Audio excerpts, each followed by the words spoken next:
여러분 안녕하세요. 예쁘른입니다. 오늘은 여러분들께요 봄을 제일 처음 알리는요 바로 천리향 나무에 대해서 키우는 법에서부터요 매년 꽃피는 방법까지 알려드리도록 하겠습니다.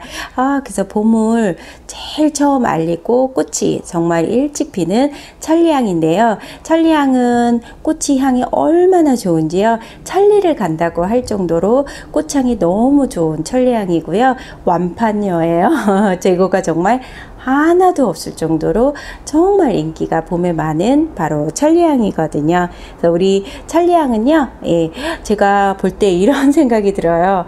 너는 어디서 이렇게 사랑받는 법을 배워 갖고 왔니? 이렇게 물어볼 정도로 정말 사랑 안 할 수가 없는 천리향이거든요. 보통 이제 꽃나무가요, 꽃이 필 때는 4월에서부터 5월, 6월에 피잖아요. 이때는 향기 나는 나무도 정말 많아요. 그래서 꽃향이 설령 좋더라도 약간 이보다 인기는 없어요. 천리향보다요.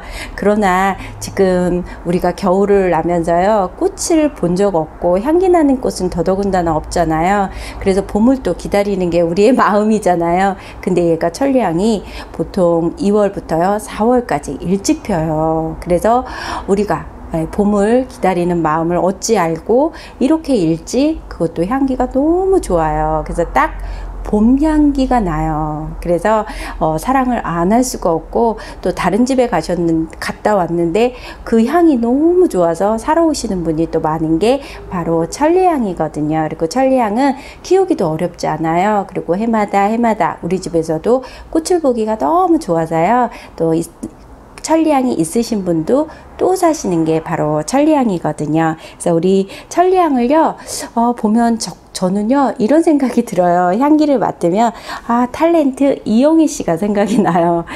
굉장히 향이 고급스럽고요, 여성스럽고 사랑스럽고 단아한 향이 나서요 이영희 씨 생각이 나서 이영희 씨 뵈면 꼭 선물 드리고 싶은 마음도 있습니다. 그래서 오늘은 천리향 잘 키우면서 꽃도 해마다 보셔야 되잖아요.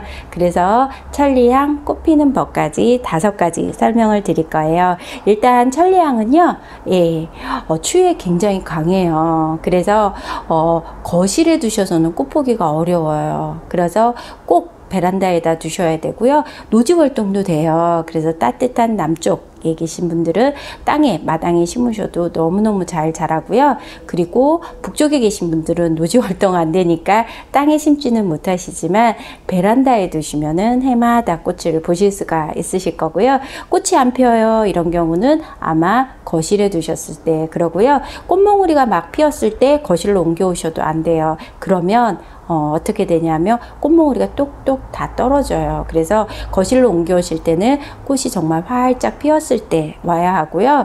또 거실로 들어오면 꽃이 굉장히 짧게 피니까요. 그냥 베란다에다 두셨을 때 향기도 더 좋고요. 꽃도 오래 가는 것 같아요. 그리고 우리 천리향은요 물을 좋아하는 나무과에 들어가요. 그래서 보통 겉흙이 마르면 물을 주시면 되고요. 특히 꽃 필 때는 특히나 물을 더 원해요. 그래서 꽃 필 때는 겉흙이 아마 금세 마를 거예요. 그래서 그때는 물 관리 더 신경 쓰셔야 되고요. 장마 때는 모든 나무가 다 마찬가지예요. 습하기 때문에 이때는 아마 흙이 마르지 않는 게 느껴지실 거예요. 이때는 물을 천천히 겉흙이 마른 후 흙이 어느 정도 마른 후 주시면 될 것 같아요. 그리고 우리 천리향은요 완전 노지 별로 안 좋아하는 것 같아요. 그래서 보통 뭐 소나무 밑이라던가 이런 데서 많이 자생을 한다고 해요. 그래서 반 그늘에 두시면 되는데요. 그렇다면 우리가 뭐 베란다에 두셨을 때 해가 여기 너무 들어 옆에다 놔야 돼 이러진 않아요. 우리가 보통 베란다는 반그늘 정도라고 보시면 되거든요. 그래서 베란다에서 해가 잘 드는 곳에 두시면 되고요. 저희도 보면 노지 처마 밑에 뒀을 때가 정말 잘 피는 것 같아요.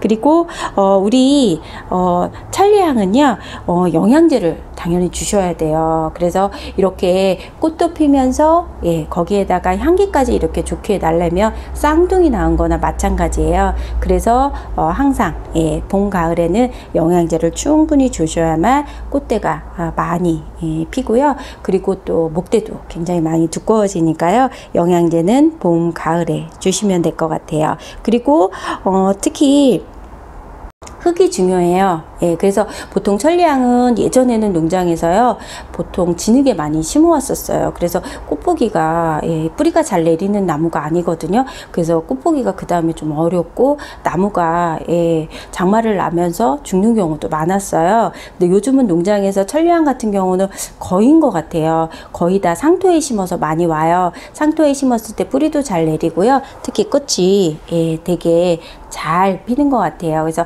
여러분들도 흙이 너무 배수가 안 되고 또 오래되셨다면 분갈이 해주실 때는 꼭 상토에다가 심으셔서 분갈이 해주시면 자랄 것 같아요. 그래서 상토에 심으셨을 때는요, 유의하실 게 배수가 너무 잘 돼요. 그래서 물을 그때그때 잘 공급을 해주셔야만 잘 자란다는 것도 잊지 않으셔야 될 것 같아요. 이렇게 키우시면 우리 천리향 꽃이 잘 피는데요. 우리 천리향은요, 나무 자체가 사실 예쁜 나무는 아니에요. 그래서 나무를 보고 사시는 분들은 거의 없을 정도로 나무가 예쁘지는 않고요. 아주 잎이 예뻐요. 이렇게도 말씀 못 드려요. 그리고 또 나무가 쑥쑥 자라지 않는 편이에요. 그래서 목대가 있는 나무를 키우려면 정말 많은 시간이 걸리는데, 대신 이 꽃이요, 아주 예쁘진 않지만 이 향은요, 제가 볼 때 향기 나는 나무 중에 정말 최고인 것 같아요. 이 천리향은요, 보실 때 이쪽에 나무도 지금 꽃대가 진짜 많이 올라오고 있거든요. 근데 잎이 약간 노릇노릇하죠? 노르스름하죠? 그래서 어떤 분들은 어머, 얘 죽으려나 봐요, 많이 아픈 것 같아요. 그리고 우리 집 천리향이 막 잎이 쭈글쭈글 돼요, 이러신 분도 많으신데요. 요 나무하고 비교하면 이거는 나무 색깔이 굉장히 잎 색깔이 진하죠. 왜 그러냐면요, 얘는 꽃이 별로 없어요. 꽃대가 많지 않아요. 그래서 나무가 지금 많이 힘들지 않는 거예요. 근데 얘는 나무에 비해서 꽃대가 굉장히 지금 많이 이렇게 올라오고 있어요. 거의 2배가 넘을 정도로 꽃대가 많거든요. 힘이 든다는 얘기예요. 그래서 천리향은 꽃이 지고 나잖아요. 그러면 잎이 쪼글거리던 것도 안 쪼글대고 예뻐지고요. 광택도 나고요. 또 잎이 누런 잎도 다 없어져요. 그래서 너무 걱정 안 하셔도 돼요. 너무 우리 천리향이 꽃대가 너무 많이 올라와서 힘이 들어서 그래요. 그러니까 많이 걱정 안 하셔도 될 것 같고요. 또 우리 천리향은요, 꽃을 보시고 꼭 가지치기 해주셔야 돼요. 왜냐하면 뭐든지 새 가지에서 꽃대가 많이 나오고요. 또 이렇게 새로운 가지에서 지금 꽃이 피었잖아요. 그래서 봄이 되면 5월 정도에 좋거든요. 4월이나 5월 꽃이 진 다음에요, 이렇게 가지를 잘라주시면 여기에서 새 가지가 2개나 3개가 올라와요. 많이 올라오는 편이거든요. 그러면 또 그 가지에서 또 꽃이 피니까 내년에는 1가지가 아니라 2가지, 3가지에서 꽃이 필 거니까요. 꼭 가지치기 해주셔야만 꽃이 내년에도 많이 핀다는 거 잊지 않으셔야 될 것 같아요. 오늘은 여러분들께요, 향이 천리를 가고 향기가 정말 좋은 천리향 설명드렸는데요. 봄을 빨리 먼저 느끼셨으면 좋겠네요. 많은 천리향 키우는데 도움 되셨으면 좋겠네요. 도움 되셨다면요, 좋아요하고 구독 꼭 눌러주시는 거 아시죠? 감사합니다. 행복하세요.